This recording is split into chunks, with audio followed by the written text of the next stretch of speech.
तहरीक इंसाफ इदारों के खिलाफ मुसलसल हर्जा सराई की वजह से खुद को बंद गली में ले जा रही है। इदारों के सरबराहान के हवाले से तहरीक इंसाफ मुसलसल तौहीन आमेज़ ज़बान इस्तेमाल कर रही है। पीटीआई ने सारे 9 मई के बाद भी कोई सबक हासिल नहीं किया। आज भी पीटीआई के एक्स ऑफिशियल हैंडल पर आर्मी चीफ और चेयरमैन नैब के खिलाफ ट्वीट की गई।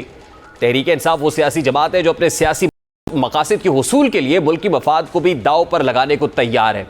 हालिया कुछ अरसे में तहरीक इंसाफ ने अपने ही इदारों के खिलाफ ऐसी जबान का इस्तेमाल किया है जिसकी सिर्फ दुश्मन मुल्क से तवक्को की जा सकती है। जाने अनजाने में तहरीक इंसाफ अपने ही इदारों के खिलाफ मनफी प्रोपेगेंडा कर रही है।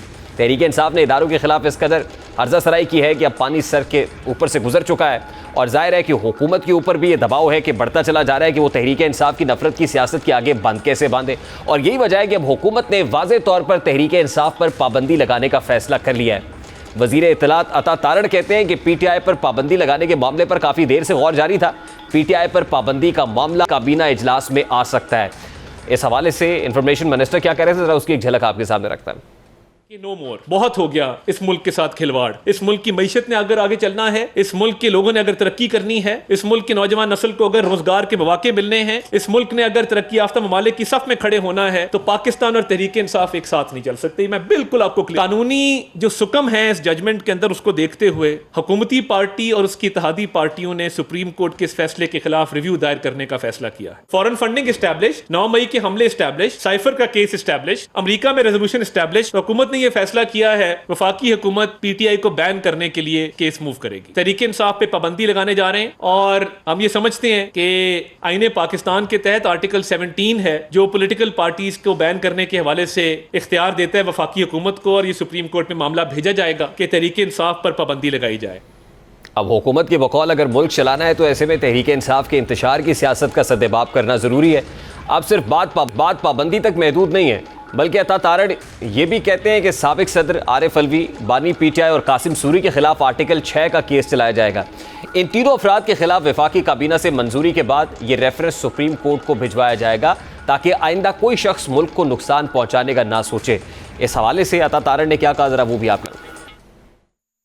सुप्रीम कोर्ट ने भी हवाला दिया कि आपने ये गलत काम किया था कि आपने नो कॉन्फिडेंस मोशन के होते हुए असेंबलियों को तहलील किया। तो हुकूमत ने ये फैसला किया है कि तब के सदर आरिफ अलवी, तब के वजीर आजम इमरान नियाजी और तब के डिप्टी स्पीकर कासिम सूरी के खिलाफ रेफरेंस मूव किया जाए और ये आर्टिकल 6 का रेफरेंस जो है ये भी काबीना से मंजूरी के बाद सुप्रीम कोर्ट को भिजवाया जाएगा।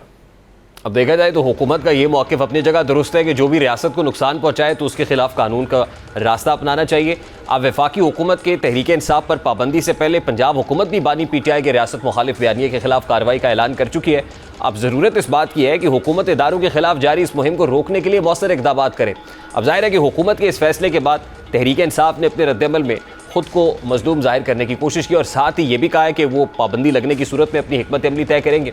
अब से कुछ देर पहले पाकिस्तान तहरीक इंसाफ की जो सियासी कमेटी है उसका इजलास भी जारी था, उसमें भी मुशावरत हो रही है। अब तहरीक इंसाफ जो भी दलील दे, लेकिन ये एक हकीकत है कि वो रियासत मुखालिफ बयानी के डगर पर पूरी तरीके से चल चुकी है। तहरीक इंसाफ ने इदारों और मुल्क के खिलाफ जो इकदाम उठाए उनका जिक्र सवालात की सूरत में करते हैं। पहला सवाल यह है कि क्या 9 मई को होने वाले साने से बड़ी दहशत गर्दी कोई हो सकती है?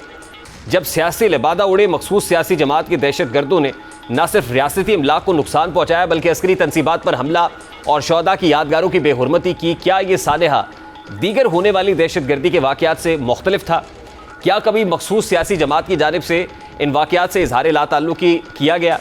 क्या कभी इस पर नदामत का इजहार हुआ? क्या मखसूस सियासी जमात और इसके बानी इस बात से इनकार कर सकते हैं कि उन्होंने पाकिस्तान के खिलाफ IMF को ख़त नहीं लिखा? क्या पाकिस्तान का कर्जा रोकने के लिए IMF दफ्तर के सामने एहतजाजी मुजाहरे नहीं किए गए? क्या 9 जून को अमेरिका में होने वाले पाकिस्तान इंडिया मैच में ये मखसूस सियासी जमात के शरपसंद पाकिस्तान मुखालिफ मुहिम नहीं चलाने की प्लानिंग कर रहे थे? क्या ये दुरुस्त नहीं है कि KP के वज़ीर आला अली अमीन गंडापुर से बयानात दिलवाए गए कि वो तरबेला डैम पे कब्जा करेंगे और दारुल हुकूमत पे चढ़ाई भी करेंगे? ये सब कुछ किसके इमा पर किया गया? क्या सोशल मीडिया पर मखसूस सियासी जमात के एक्स अकाउंट के ज़रिए कश्मीर में होने वाली बिजली की कीमतों और एहतजाजों को पाकिस्तान मुखालिफ और आज़ादी जैसे प्रोपेगेंडे के ज़रिए हवा नहीं दी गई? अभी तहरीक इंसाफ के खिलाफ लंबी चार्जशीट है जिसकी बुनियाद पर तहरीक इंसाफ के खिलाफ पाबंदी लगने जा रही है।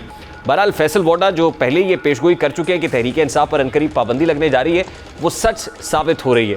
अब हुकूमत की जानिब से तहरीक इंसाफ पर पाबंदी लगाने के ऐलान के बाद शाहिद खाकान अब्बासी भी कुछ सवालात उठा रहे हैं। शाहिद खाकान अब्बासी साबिक वज़ीर आज़म पाकिस्तान मुस्लिम लीग नून के मरकज़ी रहनुमा रहे हैं। वो क्या कहते हैं ज़रा वो आपके सामने रखते हैं। हुकूमत जो है वो पीटीआई को बैन करना चाहती है। इसकी कोई मिसाल पाकिस्तान में नहीं है। किसी जमहूरी हुकूमत ने दूसरी पॉलिटिकल जमातों को बैन नहीं किया। आप किस तरफ जा रहे हैं कि मुल्क को किस तरफ लेकर जा रहे हैं? आज मुल्क को जरूरत है जोड़ने की। आप मुल्क में मजीद तफरीक डालना चाहते हैं, मुल्क में इंतशार चाहते हैं और इख्तियार भी आपके पास नहीं है। शायद गुज़रा को एहसास नहीं है हुकूमत किसी को बैन नहीं कर सकती। आर्टिकल 6 लगाने की बात चल रही। अब ये सवाल भी उठाए जा रहे हैं कि तहरीक इंसाफ पर पाबंदी लगाने से मुल्क में सियासी अदम इस्तेहकाम नहीं बढ़ेगा।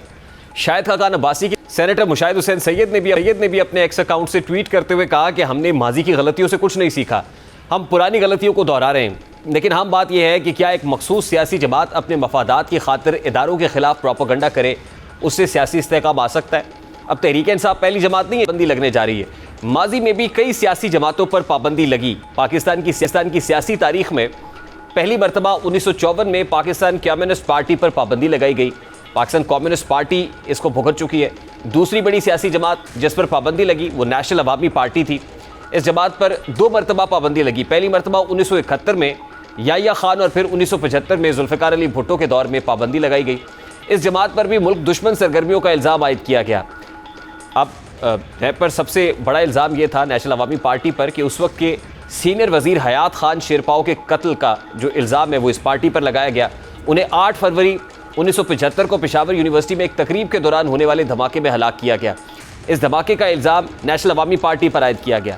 इस पर उस वक्त के वज़ीर आज़म जुल्फ़िकार अली भुट्टो ने इसके अगले ही रोज़ कौमी असम्बली में 2 बिलों की मंजूरी दी, जिसमें एक में कौमी और सूबाई असम्बलियों के मेंबरान की गिरफ्तारी का इस्तिस्ना ख़त्म कर दिया गया। दूसरा, पॉलिटिकल पार्टीज़ एक्ट में तरमीम के ज़रिए वफाकी हुकूमत को इख्तियार दिया गया कि वो कौमी सलामती के खिलाफ काम करने वाली जमातों को खिलाफ कानून करार दे सके। इस कानून बनने के अगले रोज़ 10 फरवरी 1975 को नेशनल अवामी पार्टी पर पाबंदी आयद कर दी गई। इसके अलावा मुल्क में गुज़श्ता 2 दहाइयों में मजहबी और सियासी जमातों पर पाबंदी आयद की गई। इनमें से बाज़ ऐसी जमातें भी हैं जो इंतखाबी निशान रखते हुए माजी में इंतखाबात में भी हिस्सा लेती रही और उनके अरकान असम्बली जो कौमी और सूबाई असम्बलियों का हिस्सा भी रहे, लेकिन उन पर पाबंदी आयद कर दी गई। इन मजहबी सियासी जमातों में सिपाही साहबा पाकिस्तान, सिपाही मोहम्मद है, तहरीक जाफरिया है, मिलत इस्लामिया और इनमें से बाज़ जमातें कायदीन और नाम बदल कर आज भी सियासत कर रही हैं, लेकिन पाबंदियों के बायस सियासत में उनका किरदार महदूद हुआ है। अब इससे पहले जिन पॉलिटिकल पार्टीज़ को मेन स्ट्रीम पॉलिटिक्स से आउट करने की कोशिश की गई वो किसी न किसी नाम से नेशनल अवामी पार्टी क्यों ना हो, अवामी नेशनल पार्टी आज भी मौजूद है, नाम बदल कर नए नाम से नए 12 वापस आ गई। तो सवाल तो ये भी उठता है कि किसी पॉलिटिकल पार्टी को पॉलिटिकल बैटल फील्ड से आउट करना प्रैक्टिकली पॉसिबल है या नहीं है, और क्या किसी पॉलिटिकल पार्टी को किसी पॉलिटिकल डिसीजन से बैटल ग्राउंड से आउट किया जा सकता है? तो शायद इसका जवाब ये जो तारीख हमने आपके सामने रखी है उसको देख के तो लगता है कि ऐसा मुमकिन नहीं है। अगर हुकूमत ऐसा करने जा रही है तो क्या ये हुकूमत का अपना फैसला है? क्योंकि हुकूमत तो माइनॉरिटी गवर्नमेंट है और ये माइनॉरिटी गवर्नमेंट मुख्तलिफ स्टेक होल्डर्स इत्तहादियों के साथ मिलकर कायम की गई है। क्या वो तमाम इत्तहादी भी ऑन बोर्ड हैं? क्या पाकिस्तान पीपल्स पार्टी और MKM भी इसके हामी है कि पाकिस्तान तहरीक इंसाफ पर पाबंदी लगाई जाए? और क्या अगर नहीं है, अगर ऐसा नहीं है तो ये डिसीजन कितना जानदार होगा और क्या ये स्टैंड कर सकेगा? ये देखना तो ये भी है ना कि सुप्रीम कोर्ट ऑफ पाकिस्तान में जब रेजोल्यूशन के हवाले से मामला मूव होगा तो क्या सुप्रीम कोर्ट ऑफ पाकिस्तान इसको एंडोर्स करेगी? आर्टिकल 6 का मामला ही क्यों ना हो, अल्टीमेटली आना तो अदालतों में, क्या अदालतें इन इक़दामात को स्ट्राइक डाउन नहीं करेंगी? और अगर ऐसा होता है तो ये सारा बोझ पाकिस्तान मुस्लिम लीग नून के ऊपर होगा। तो क्या नून लीग के लिए ये काउंटर प्रोडक्टिव नहीं होगा? अब इस हवाले से बहुत सारे सवालात हैं जो दस्तक दे रहे हैं ज़हन पर। इस हवाले से बात करेंगे इंजीनियर खुर्रम दस्तगीर साहब, पाकिस्तान मुस्लिम लीग नून के रहनुमा।